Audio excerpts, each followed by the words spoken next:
So for those that are still joining, welcome again to today's webinar titled GIS 2024, Practical Applications for Sustainable Natural Resource Management. We are very excited to have you with us as we explore how Geographic Information Systems, or GIS in short, play a crucial role in supporting sustainable natural resource management.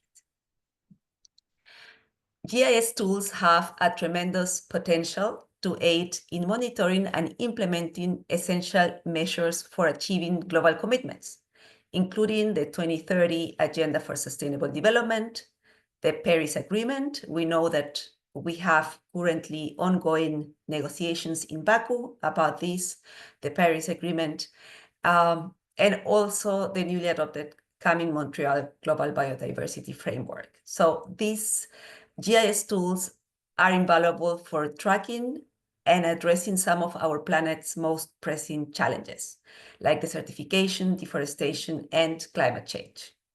The objective of today's webinar is to provide you with practical insights into how GIS applications can make a tangible impact, particularly within the natural resource management field. This webinar has been made possible through the generous support of the German Academic Exchange Service, or in short, DAAD, and the German Federal Ministry for Economic Cooperation and Development, BMZ.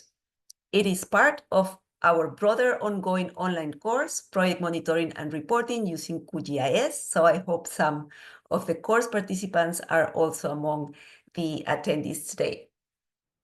Such training is held annually, so if you are interested in applying to our GIS training or any other of our training offers, you are very much invited to follow us on social media, where we constantly post about new trainings. Thanks again for joining us, and let's dive into today's session. This webinar is jointly organized by these organizations. Three of them. The first one is an umbrella organization that both Weltweit and Blue Verde are part of. The Action Network is an alliance among different nonprofits who collaborate with the common goal of supporting initiatives in the Global South in favor of nature and local communities. Interested organizations or individuals can join the Action Network Worldwide platform as members. The platform is on itself a place to meet people who share your interest, find about job and financing opportunities to realize your project ideas, and get news about training offers and events like this one, and networking in general. You can click on the link that will be placed, shared via the Zoom chat in case you want to explore or even join the Action Network Worldwide. And then second, we have one of the main organizations is Weltweit, that was founded in 2014 by a diverse international group, many of whom lived in Germany and have backgrounds in international cooperation. The focus of this organization is on connecting technical, financial, and logistical resources from industrialized countries, such as Germany, to local projects in more vulnerable regions. They believe that communities understand their own challenges best, and their role is to support them instead of imposing solutions. They offer targeted support to students, alumni, and practitioners through specialized training and coaching, equipping them with the tools needed for both the theoretical and practical aspects of their projects. This way, they are better prepared for implementing meaningful change in their countries. And the second organization is Blue Verde, and Blue Verde is a nonprofit organization that designs and implements projects to support the sustainable management of natural resources and nature conservation with a focus in Latin America. We do this by empowering local communities, building local capacities, fostering innovation, and connecting actors across the globe.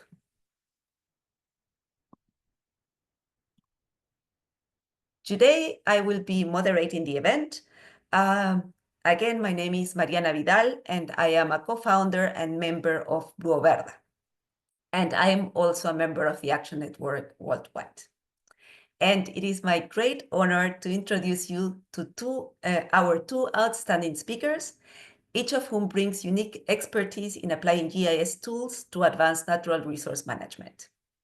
First, I'm delighted to introduce Stefanie Steinbach, who is a colleague and good friend of mine. Stefanie is affiliated with Weltweit and the Ruhr University Bochum and the University of Twente. She is a geographer with a passion for GIS and remote sensing. Stefanie believes that a strong spatial data foundation is essential for the sustainable use of natural resources. She's currently pursuing her doctoral studies at the University of Twente, focusing on using geodata for sustainable wetland management in East Africa. Stefanie also works with the Geomatics group of Ruhr University Bochum, where her expertise continues to support critical environmental initiatives. And our second presenter is Anna Bartels from the Ruhr University of Bochum. Anna is a geographer who specializes in GIS, remote sensing, and deep learning applications, with a commitment to promoting sustainable land use and environmental resilience. Her research, in collaboration with the Kenyan University, centers on land cover classification and reforestation as key strategies for mitigating climate change. Anna uses deep learning approaches for analyzing dynamic landscapes, and her interest extends to applying radar data and deep learning for disaster management and environmental monitoring. She is also a member of the interdisciplinary Geoinformation Science group in Bochum. Thank you both for being here today, and we're excited to hear about your work.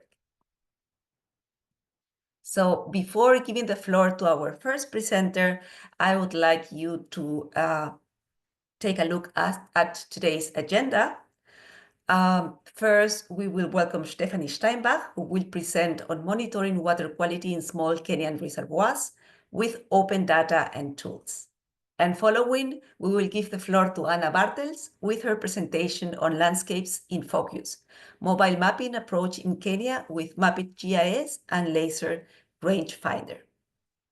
We had initially planned for a third presenter, Daniela Limanche de la Fuente, who is a biologist and PhD candidate at the Technical University of Dresden and also a member of Rio Verde.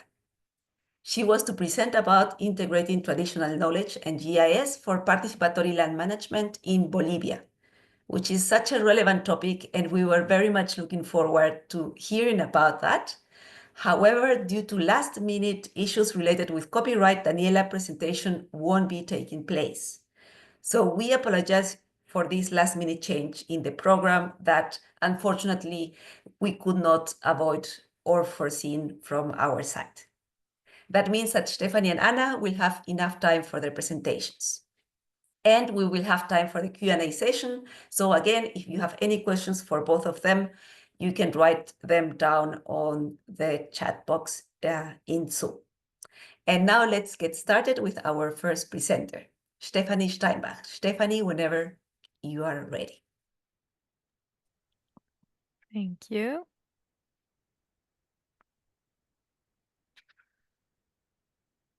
Okay. Okay, I'm set. Thank you for your very nice introduction of me. So I'm not going to make a lot of words in addition. As Mariana already said, I'm a geographer. I studied at the University of Bonn and focused on Earth observation, which is a combination of GIS and remote sensing to observe the Earth, to observe our environment. Now I'm based in Bochum and focus on natural resource management, currently on sub-Saharan African wetland landscapes. Yeah, which I think show very well a huge challenge of our time, which is we want to maintain the integrity of our ecosystems. Like these images show you biodiversity and so on, while at the same time, we need to make of like people need to make of a living of ecosystems. We need to live off of them. So that's a huge challenge with some synergies, but also a lot of trade-offs. And I think that connecting people and geoinformation tools is a big step in addressing these challenges, which leads us right into the topic of my talk of the study. There are tens of thousands of reservoirs in Africa, of which up to 95% are small. That means below 100 hectare. The exact number is unknown. And up to 59% are even below 10 hectares in size. Why is that? They're inexpensive, they're easy to construct, and they allow for decentral community management as well as rainwater harvesting and farmer-led irrigation. By that, they support resilience in the face of climate change and support food and water security, in particular in rural settings of sub-Saharan Africa. However, are they represented in regular water quality monitoring networks? Not really. Ground measurement campaigns are very expensive, deploying equipment is expensive, and because these reservoirs have quite a localized impact, they're often neglected. Remote sensing to the rescue. Advances over the past years in remote sensing of small water bodies and of small water body quality have taken place, critically supported by the Copernicus program, by the European Space Agency and its Sentinels, which are satellites that have high quality and high spatial resolution images that are open to the public. So whether you use them for research or even for commercial purposes, it's possible. They come along with the ESA Snap Toolbox, which is free software that can be used for image processing, including water quality parameter retrieval, which is a bit of a niche in remote sensing research and applications where land applications are a bit more common. To showcase what that means for small water body monitoring, this is a MODIS image. This is a Landsat image, which is the longest Earth observation time series that we have, and this is Sentinel-2, the satellite data that we used for this study. And you can see in the middle here, this is one of the small reservoirs that we're looking at. In general, remote sensing is increasingly becoming valuable for continuous water quality monitoring, but there's always a need for local calibration. That brings us to our study, which focuses on turbidity. What is turbidity? Turbidity refers to light availability in water bodies. So in simple words, it describes how murky the water is, how much sediment there is, how much light can penetrate. It's measured either as light scattering, that is at a 90-degree angle, or as light attenuation in the water body. And it's measured as nephelometric turbidity units, or NTU. Why turbidity? It directly impacts living organisms like fish. It indicates overall water quality as well. So once turbidity is increased, it's likely that also other water quality parameters are higher. It can also indicate land use, for example, agricultural activities around the water body. And in general, it's rather easy to measure compared to other biochemical indicators. The objectives of this research were to understand turbidity patterns in 10 small reservoirs in central Kenya and to apply and calibrate a remote sensing-based turbidity model with ground measurements to make it applicable.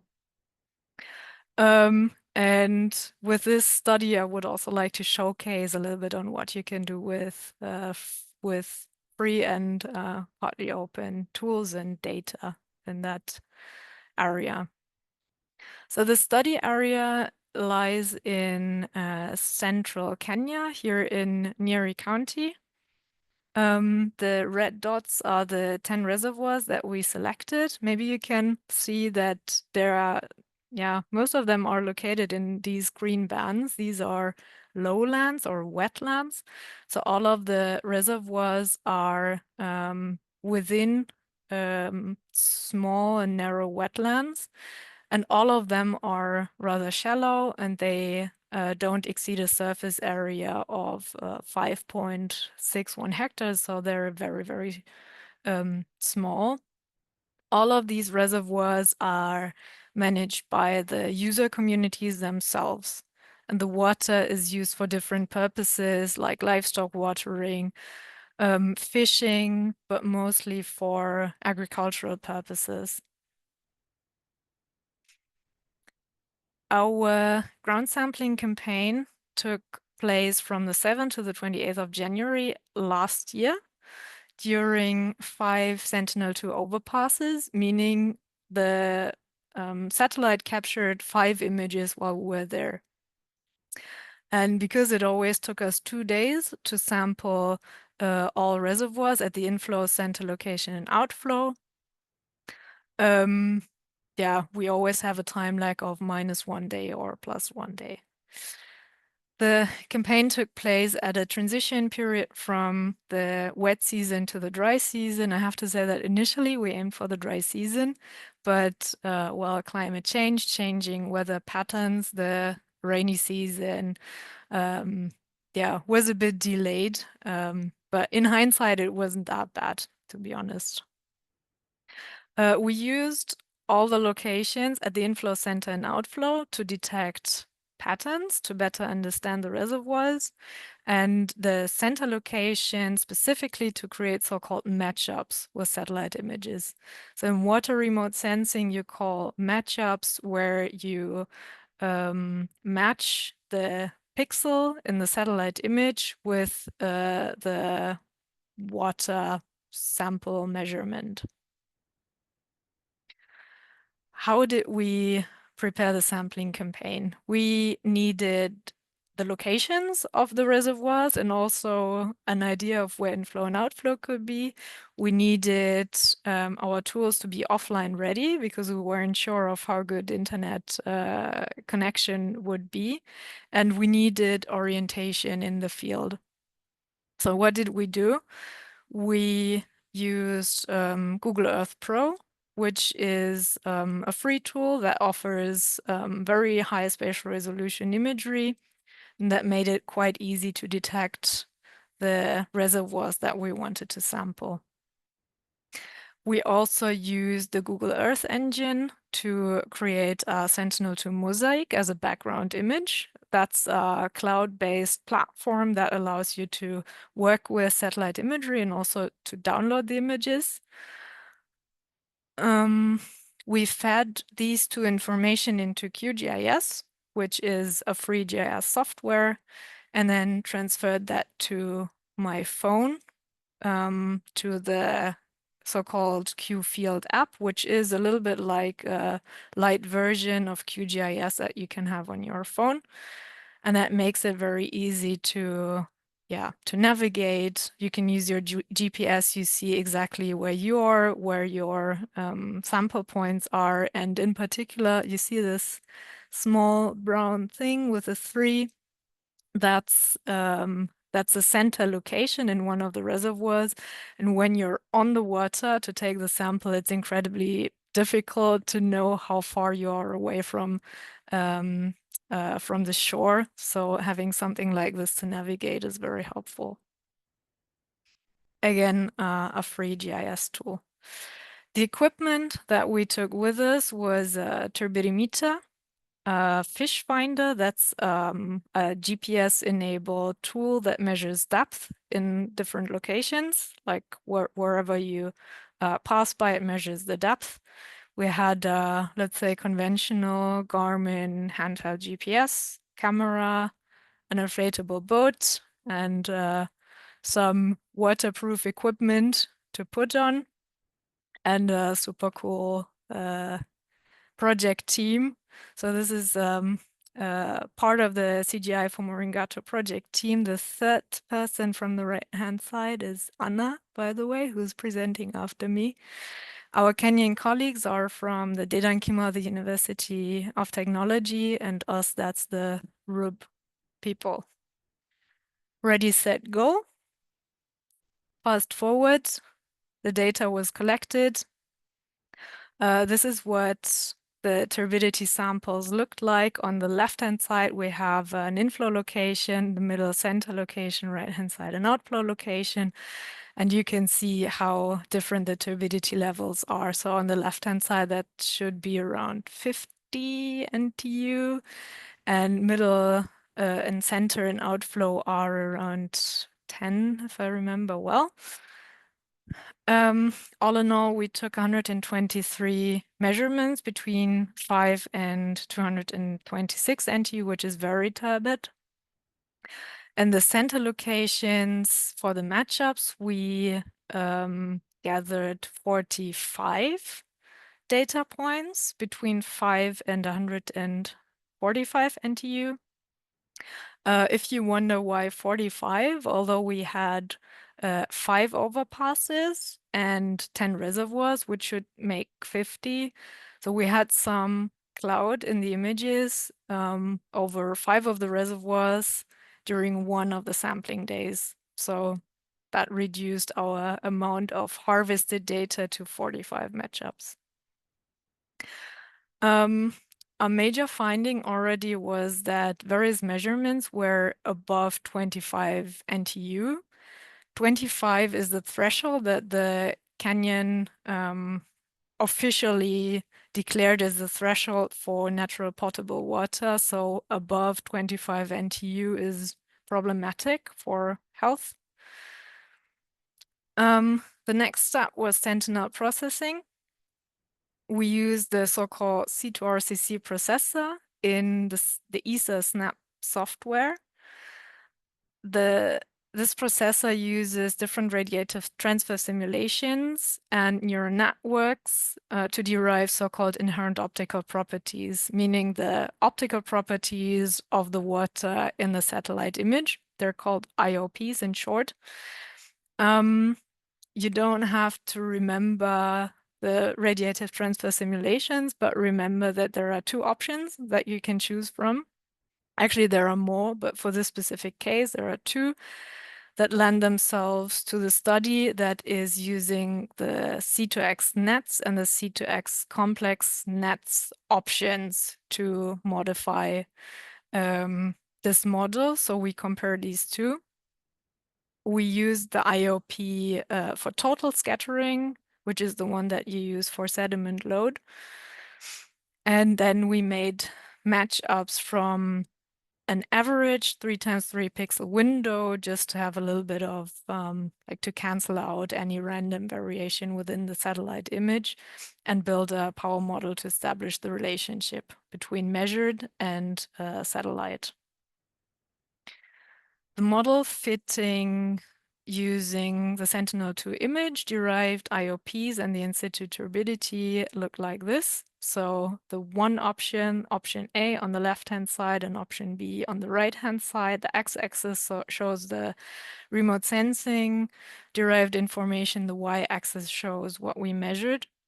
When we compare accuracy metrics, then we see that the model B performed a bit better with an R² of 0.83 and an RMSE of about 20. So that's the one that we kept working with. Yeah, so now we have a fitted model. We have it ready. What do we do with it? The nice thing about remote sensing is that you can expand observations in space and time.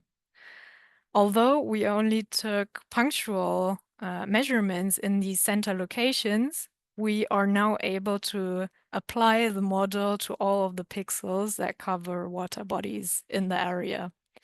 So instead of getting only a value for one pixel, we can show the whole water surface of a small reservoir like the Hohe Dam here. And we can also go back in time and simulate what the turbidity was like in during the dry season or during the rainy season in 2022. So even before we went out to make our samples. And this one shows quite nicely how turbidity is rather low in the dry season here on the left-hand side and rather high, exceeding the 25 NTU threshold on the right-hand side. That's also published in the article that is linked there below. Something else that you can do is trying to understand why does it look like this by including additional geodata on land cover, on land management, meteorological data, volume of the reservoir or topography, and just understanding linkages between the siting and the management of the surrounding area and trying to make more informed decisions on where to put a reservoir or how to manage its surroundings better to avoid turbidity peaks. Challenges. We did get quite some cloud cover, luckily not too much. So we only lost, so to speak, 5 observations. But generally speaking, whenever you work with this kind of remote sensing data, cloud cover is a problem. And the closer you move to tropical regions, the more often you get this problem. The model overestimates a bit the NTU, the turbidity level for very low, and underestimates for very high levels, which is something that you need to keep in mind. So around the 25 NTU threshold, the model performed quite well, but if you want to get lower, then the precision might decrease. Then relating management actions and turbidity is not so easy because you have punctual and sporadic management actions and activities like pumping, or here we saw a truck taking water for a construction site. Then, well, when livestock comes and drinks, it increases turbidity, and other management actions in agriculture, for example, can also impact, but be difficult to detect and relate to turbidity using remote sensing. So it's a challenge and a limitation. In conclusion, open and/or free Earth observation-based approaches can provide key information on water resources consistently and efficiently. Remember the problem statement, it's just very expensive to always go everywhere and try to get in situ information. Turbidity is limited information, but very useful one. And it can guide us to where complementary water quality information for full water quality profile might be necessary. Ground calibration and validation are always crucial when you build those models. And for that, open and/or free geo tools and data can help planning and conducting field campaigns.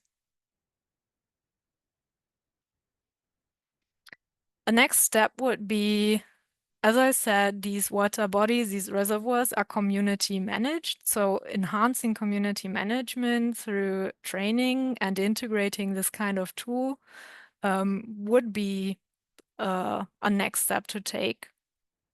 Then we're currently looking at applying this kind of model in other areas geographically in northern Ghana, where there are more than 3,000 small reservoirs that are partly used for example, intensifying agriculture, as you can see in this image with irrigated rice agriculture, but also other areas in terms of topics. Here you can see also an image from Ghana that contains the effects of small-scale mining, of gold mining, and the pollution that comes with it. And with that, I would like to thank you for your attention and pass the word to Anna. Thank you so much, Stephanie, for your presentation about the importance of water monitoring and how GIS can be an effective tool as a way to save costs using open source tools and also freely available satellite images. So it is like a win-win situation while at the same time achieving higher accuracy in the data. So that sounds really a great way to use this type of tools. By the way, just as a quick comment, in Blue Verde, we have also used Sentinel-2 images, but for monitoring deforestation processes in the Amazon region. So changes in the forest surface. So it's great to see that, like the manifold of uses that these type of images can have. Yes, I will give the floor now to Anna Bartels, but just as a reminder, if you have any questions to Stephanie, or would you like for her to go deeper into a specific thematic, then please write your questions on the Zoom chat. And now our next speaker is Anna Bartels, and Anna will speak about mobile mapping approach for landscaping mapping, specifically bringing us a case study from Kenya. So welcome, Anna, and the floor is yours.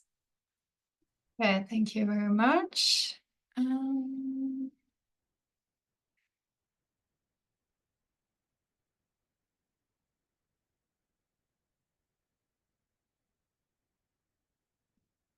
Okay, so you should now see my my slides. Is this correct? Yes, Anna, Yes. Yeah. Okay. Perfect. Yeah. So, first of all, thank you so much for the invitation and the introduction.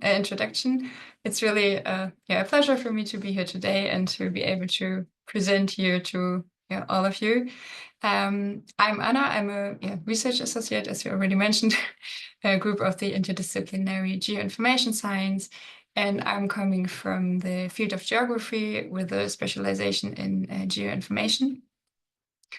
Yeah, and for this presentation, we do not need to travel far because, I also want to take you to Kenya in the area of the Mwingatu catchment and want to give you some insights in the field survey we conducted there for one of our projects in Kenya. So first, I want to give you just a brief introduction on the project. Then I will talk about the fieldwork, so the preparation, the data sampling, and the data processing. And then I will just present you two use cases. One was the land cover mapping of a colleague of mine, and one cash crop segmentation. So first, a few words on the project background. So the project is called CGI for Mwingatu project. It is where we conducted our field survey in, as Steffi already mentioned, January 2023. Together with the team of the Ruhr University in Bochum and our partner university in Nyeri, Kenya, the Dekut University.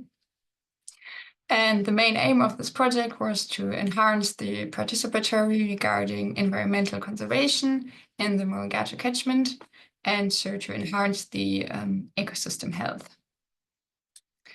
Right, so the challenges we identified in the pre-study were the lack of adequate water resource management in combination of deforestation, the resource abstraction, and agriculture activities as main risks for the vitality of the Mwingatu ecosystem.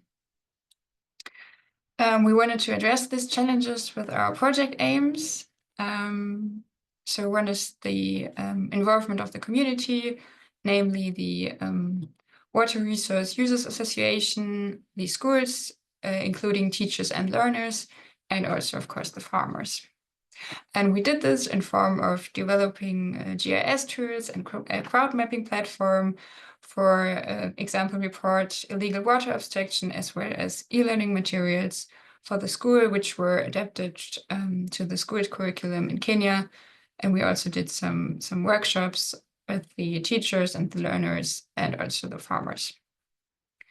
What we also did was land cover modeling for mapping the current scenarios and predicting future trends. And so established like a long-term structure that involved the local community in the environmental conservation. So where are we? We are in the Mwigato catchment area in Nyeri County. You've already seen before, located in the central southern Kenya in the north of Nairobi, in the tropical highland region. Right, and we're in the west are the Aberdare mountain range, and in the east the Mount Kenya National Park. And it's also part of the Greater Tana River Basin in Kenya, which is very important. Right, the area is characterized by mostly small-scale farming, including maize and beans, wheats and potatoes, in a form of subsistence farming, but also characterized by cash crops, so mainly coffee and tea with more like scattered growing areas, and coffee more growing on greater plantations. And this creates like a heterogeneous structure, which is quite difficult for land cover mapping. As I already mentioned before, the Mwigato catchment suffers from deforestation, partly in combination with the lack of a good water resource management and the resource extraction. This leads to water-related problems. So just a short overview of what we did there. So the survey aim of the colleague and me, so Marcus Goebel and me, was to sample ground truth data for land cover mapping in the Mwigato catchment. Our tools were the laser rangefinder and a mobile GIS application called MapItGIS. And I will now go a little bit more into detail what we did there during that field work. So first of all, of course, preparation. So for the preparation, we first had to organize the equipment, and we had to make sure that this GIS application can be used with an external device, with an external rangefinder. And this was quite a challenge because we wanted it to be low budget. And there are really a lot of very expensive solutions with an additional receiver, but we wanted it also to be, so not only low budget, but also as few tools as possible, because we want to carry it throughout the field. Right, so we did some research and decided on this devices. And we also needed to get used to all this equipment, to test the workflows, the calibration, and all of this before we were in the field, because we know it probably would take some time, and it did. So it was good doing it before. On the other hand, we had like the research preparation and organization things we had to do before. We had to involve the local community and official bodies to make sure that we are allowed to do this field work in the area. We had to, for example, organize drivers and to decide on the days and estimate the time we need. So it was not so easy beforehand. And for this, for example, organize the driver and everything, we also had to divide the area into different zones regarding, for example, the driving roads on the different days, and consider access availabilities, for example, the topography, the street conditions, a lot of things we didn't really had an idea of before. Because none of them was there before. And we also had to prepare, of course, the attribute table and the land cover classes we wanted to look at, and other relevant features we want to sample. Sorry. Where was I? Okay, right. So the offline use, we also, as Steffi already mentioned, wanted to be prepared for the offline use. For example, downloaded some OSM background maps and others on the mobile phone to be prepared for the remote areas. In the end, for us, it was not really necessary. But I have to say, we are used to the German internet coverage, and here in some areas it would have been definitely necessary. So we thought, better safe than sorry. Yeah, but I think it's something it's good to be prepared for. But in our case, we didn't need that very much. Yeah, and these are just some of the preparation we did. So we adjusted these things during our field work because a lot of things appear to be different than we thought. So for example, the crop types, the land cover, in total, the distribution, some things took more time, assessing some points took, yeah, so much more time. And all this is okay, but we had to be, we have to be prepared for this. That this also takes some more resources and time. And yeah, we had, regarding this and all this organization, we had a lot of help from our partner university, the DECO team, and was so nice. So they were on site and had this local knowledge. Yeah, and they were really helpful, not only in the data sampling later on, but also in the organization. Right, so now I want to tell you a little bit what we did each and every day, so a day in the field. Right, so most of the times we started quite early, I would say, and we were on the road most of the time, I don't know, till the afternoon or early evening somehow. Right, and here on the right-hand side, what you can see is a graphical user interface of the Mapit app. I know it's in German, but I think I couldn't change the language, so I think it's still helpful to just get an idea of the interface. I will say a few things about this later. Right, and just a workflow of what we did. So most of the time, we already started on the way to the location. So we connected the rangefinder and the Mapit app because we experienced that this can take some time in the field. So we did this already in the car to save some time. And when we were on site, where we wanted to map some points, best on a hill or something similar, some similar topography with quite a view, we made sure, first of all, that the GPS signal is stable with the mobile phone, because the mobile phone and the rangefinder had to stand at the same location for the GPS signal. So the GPS signal of the phone was used as a location for the rangefinder. So this is really important and very crucial. And after that, when there's a stable GPS signal, we set the base station first, and you only have to do this once for each location, as long as you do not change the position of the rangefinder. So this base station is then locked for the rangefinder. And with this base station, we then map as many points as we wanted to do at this location. And you map these points with the rangefinder. It's like a binocular, so you just hold it in front of your eyes and point on the middle of a land cover you want to map. Then it shows then the distance and the angle of the point in relation to your position. And then there's just a button, you press it, and then you map the point. And via the connection of the laser rangefinder and the mobile phone with the Mapit app, it then transfers the information and is then saved in the Mapit GIS application. And you can then adjust the attributes and add some additional information and also take a picture, which is then saved with the point, which is also very helpful. Right, and then you start again, but yeah, if you don't move, you don't start with the base station, but you start just mapping another point. And so you can map a lot of points.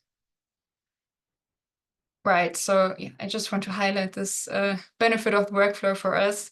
So we use this horizontal distance measurement because it can measure objects up to 1 kilometer in distance. I mean, I think we didn't have one point at 1 kilometer, but it can measure a lot of objects far away. And it saves a lot of time because you can measure so many points from just one location if you have a good view. And with the rangefinder, this is possible because it measures the inclination and different other angles, and then calculates the point's position in the relation to the base station where you are standing and holding the GPS device. So therefore, the GPS is so necessary and crucial for this workflow.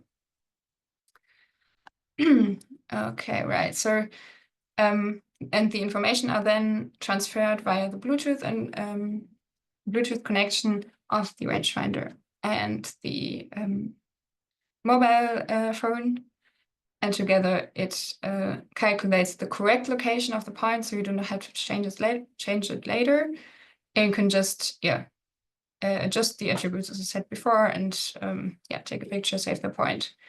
So on the one hand, you have the application who needs to support a GPS data collection and an external rangefinder device. This is really important. And we have the rangefinder for the visible but maybe hard to access points due to, I don't know, private property or other environmental problems. And therefore we were able to map many points from one location and save a lot of time. Right, so just an impression what we looked like in the field. So you can see the guy holding this binocular-like thing. Right, and one really important aspect for the success of this fieldwork was that we involved the local community, because the people really looked very skeptical at us in the area without, I think they don't have much tourism.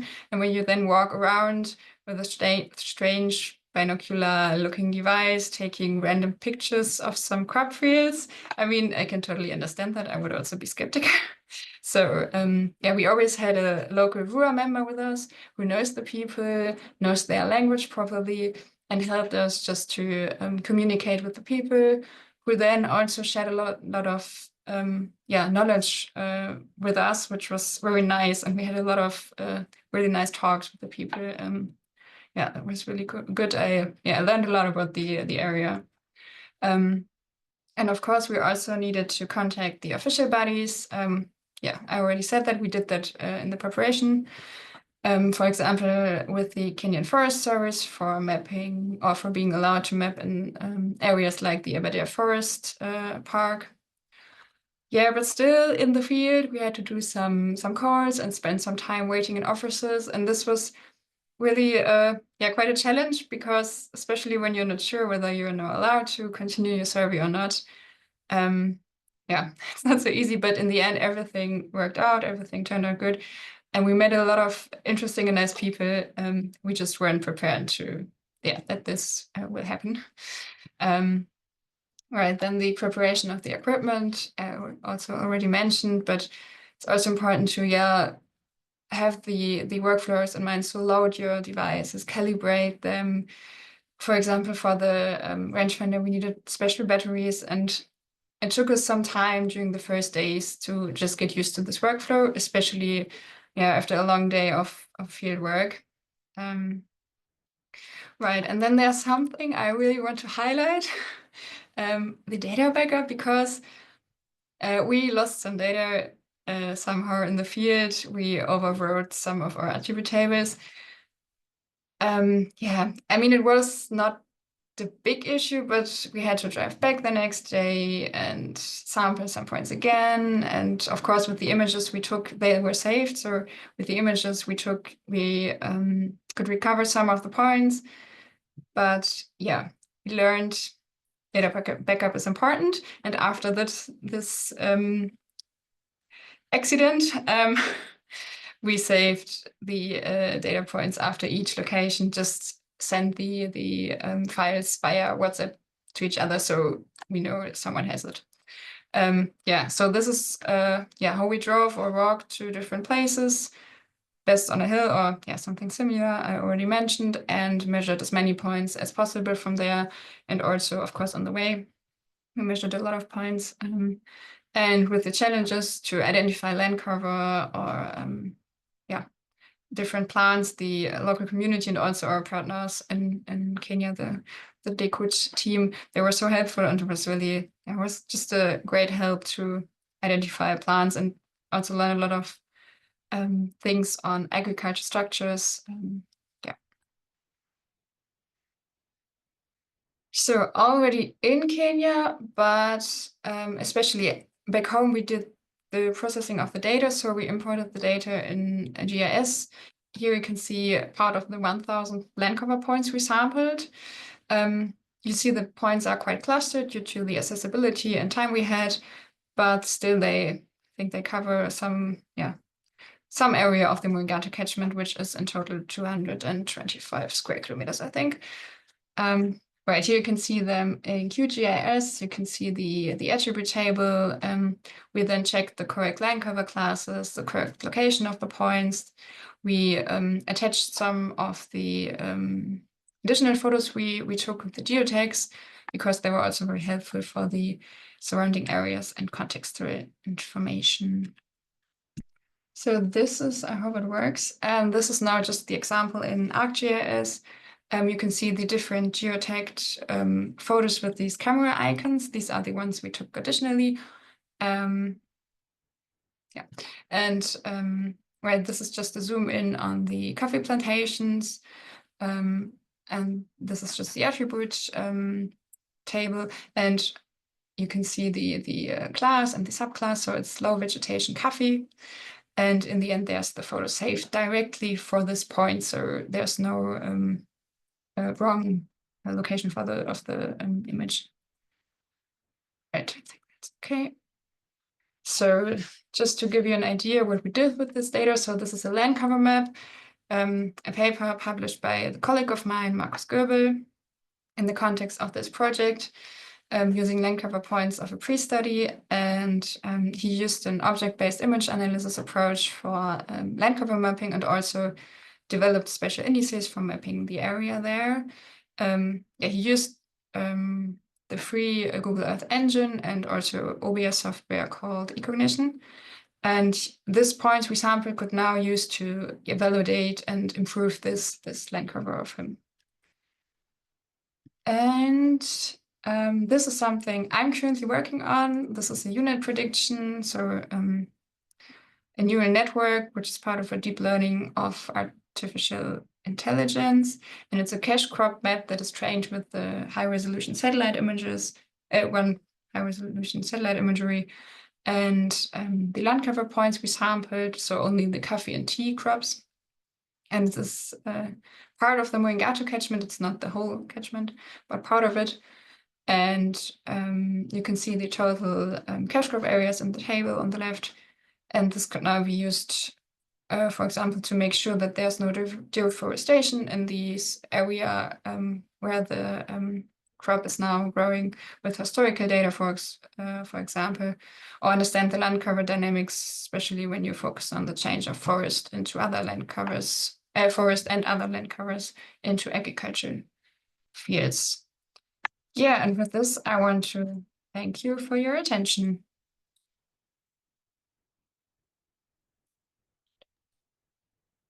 Perfect. Thank you so much, Anna, for this case study on landscape mapping.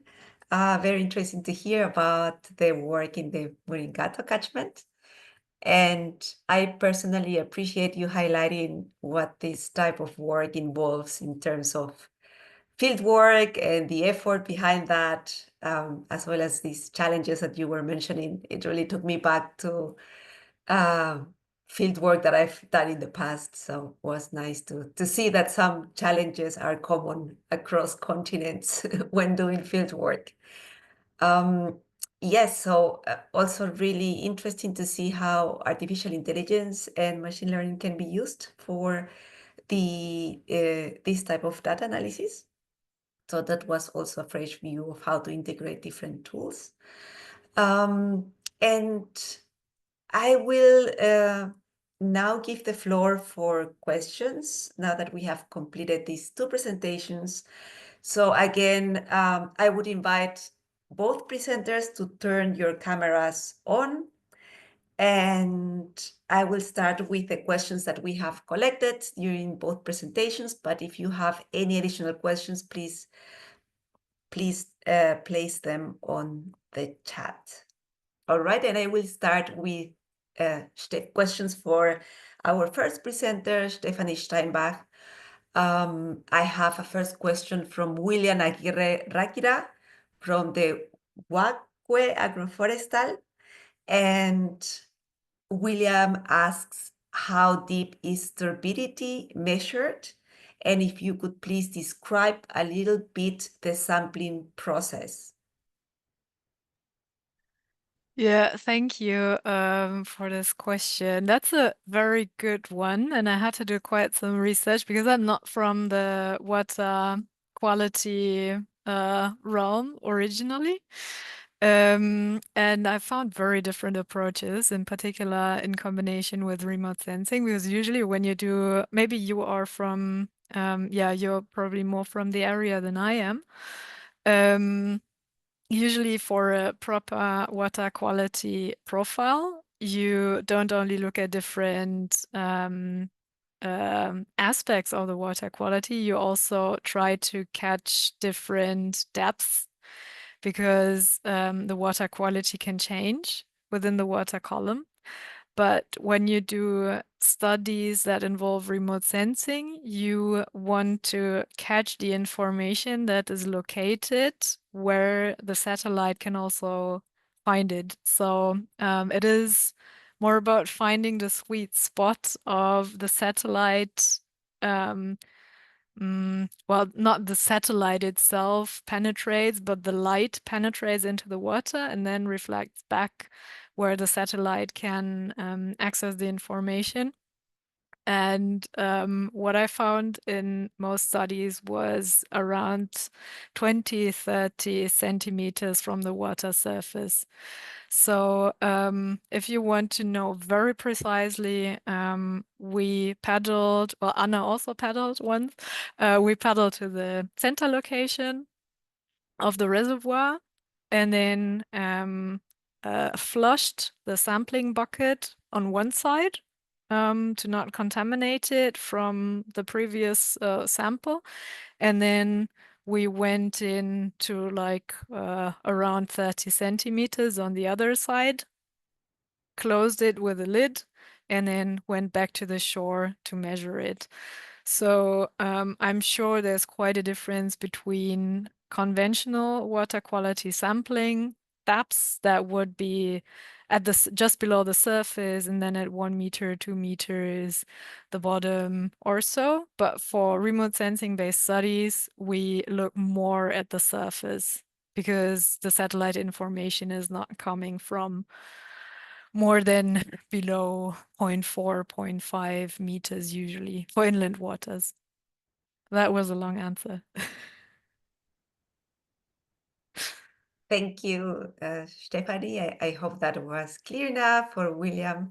And I have two additional questions to you, Stephanie. I will ask both together. So first we have one question from Carol Webace. I hope I'm pronouncing that correctly. And she thanks you for the presentation and also asks if this approach would be applicable in flowing water. And then the second question from Jean-Yves Quesan, again, apologies if I'm mispronouncing. Jean-Yves asked if you have also carried out a spatiotemporal analysis of turbidity in the dry and in the rainy season to see how turbidity evolves over time. Thank you. Yeah, both are important and interesting questions. I had some time to prepare while Anna was presenting, so I'm having a head start here. Maybe I can share this. This is part of the publication with our Kenyan colleagues. So this is a temporal profile across the year 2022 that we did for all of the 10 reservoirs with the model. So these are two different models, but they're quite close to each other. So yeah, these are the temporal profiles. The gray background are the rainy seasons. Yeah, what you can see is that it's maybe not what you would expect. So, yeah, all of the reservoirs react a little bit differently. We have different profiles. We have like Hombe and Hohe, which have elevated turbidity values or peaks in the rainy seasons and lower values in the dry seasons, which is probably more what you would think because of erosion through rainfall and then gets washed into the water bodies. But then we also have Njengu Dam, for example, that did not really react during the rainy seasons. Karia Dam that only had one little peak. Kyunyu. I saw that we have quite a few canyons in here, so also sorry for my probably mispronunciation of these dams names. That is consistently a bit high, around the 25 NTU.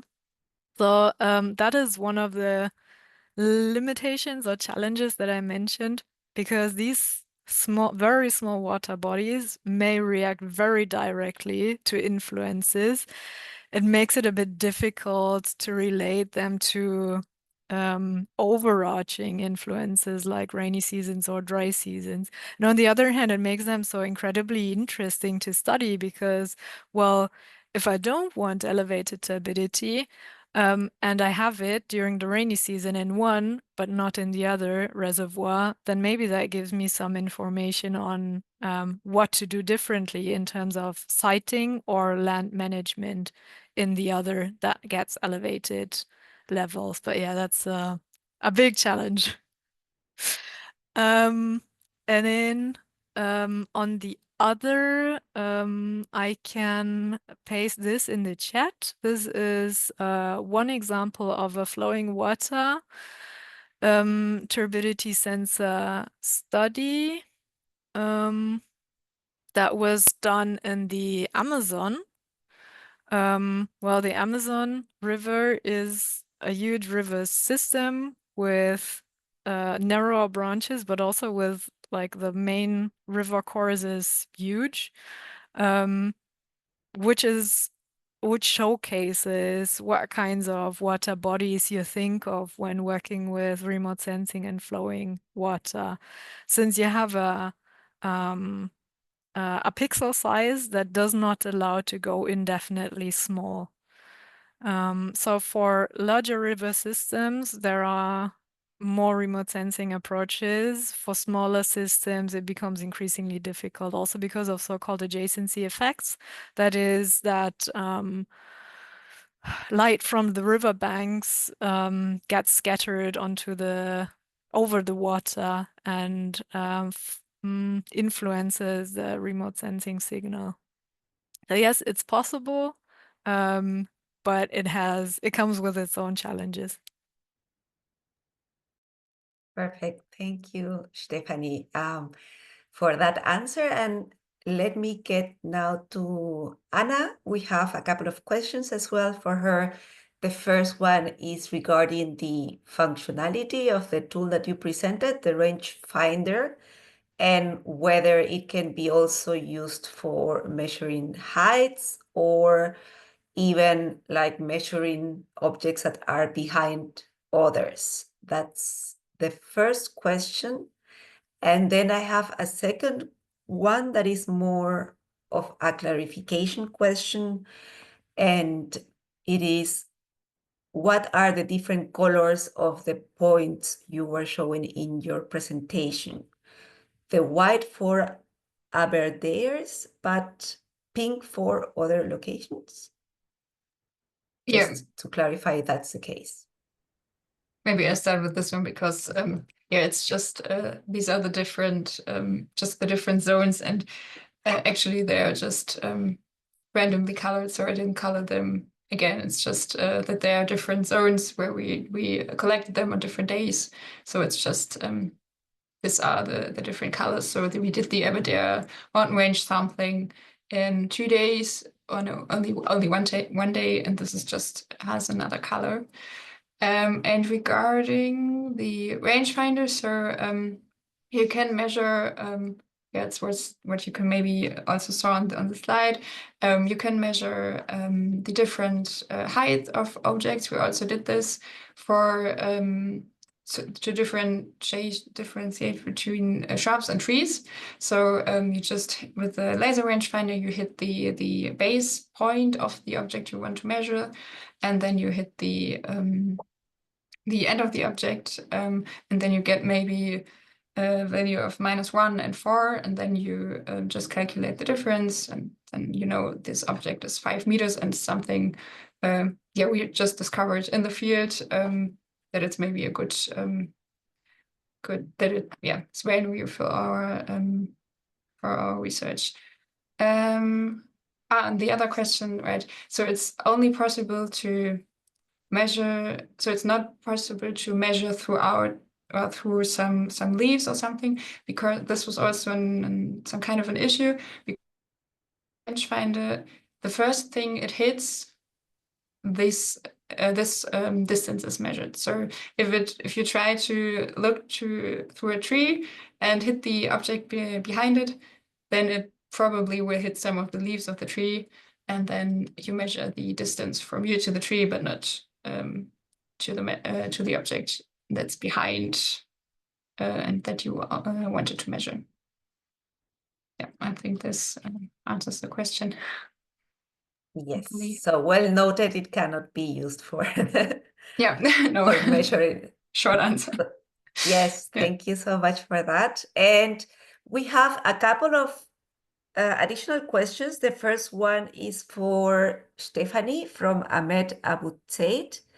And it reads, since some problems occurred with the optical imagery due to the cloud covers, which can occur in other areas more negatively, could SAR imagery be used rather than optical imagery? For example, Sentinel-1 or maybe soon the NISAR mission. Thank you for that question. It's usually the one that pops up when you mention cloud cover, and that it sucks because it destroys all of your measurements and leaves you with gaps. But in this case, for water applications, other than something like moving object detection, for that you can use SAR. But for water quality measurements, it's not common at all. I'm not sure if I saw any studies conducted with, for example, Sentinel-1 that you mentioned. That is also part of the Copernicus program. Usually, turbidity is measured by color, and that is through optical imagery, unfortunately. But maybe we can also give that question or pass that question to Anna, because for land applications, there's for sure more that can be done. Anna, would you like to add? Yeah, I mean, of course, for land application, it's really nice to have SAR because, yeah, especially in this area of the cloud coverage. But it really depends on what you want to measure, because sometimes you get like a strange backscatter from different objects, and it depends on the wavelengths of the SAR. So there are different wavelengths, and some are useful for some applications, but some are not. So maybe just it's now too big to just explain the whole SAR thing, but it's really cool. But yeah, it's not that you can just say, oh, it's not possible with optical SAR, and with optical information I use SAR is a bit more difficult. Yeah, and you catch more the patterns of things and less what they look like. It's a completely different approach. And most of the time you have a not so good spatial resolution with the satellites we have at the moment. Okay, so comes with challenges. Thank you for that. And we have time for one last question that is addressed to both of you, and is if there are any studies carried in Lake Victoria because the lake is likely to choke by water hyacinth? Something that can be done? That is a question from Vincent Oma. Yeah, maybe I'll start. I'm sure that there is studies on that. Our group is not working in that area currently, but water hyacinth is for sure a huge problem. In East Africa and Southern Africa and West Africa, I'm not even that sure, but East Africa and Southern Africa definitely. And it's a super interesting question because macrophytes like water hyacinth are something between land and water applications in remote sensing. So it's where both of them meet. So probably yeah, food for thought for both Anna and me. I know in Rwanda there exist quite a few studies on the Akagera water and wetland complex, and how to monitor that with optical remote sensing. Since, yeah, it's big plants, you can see them, they swim, they float on top of the water, so you can usually detect them with optical imagery. But I'm not sure if that was satisfying. Yes, I see that Ahmed, I would say it is also contributing on the chat.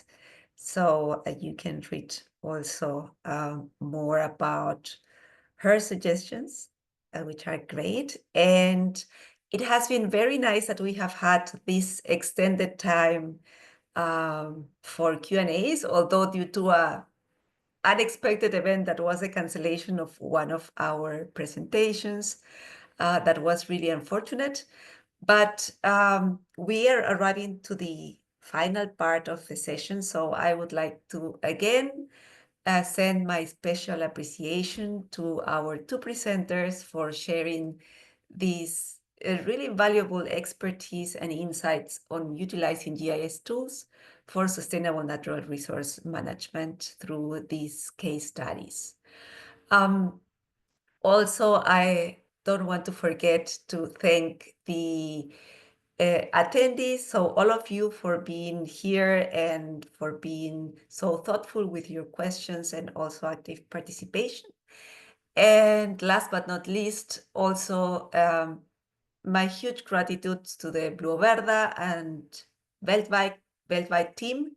We have an excellent group of people putting a lot of effort into this type of initiatives. So the hard work is really appreciated. If there are no any other questions, then I would again thank you all for being here. Wish you all a very good rest of your days and wish you well, and until next time.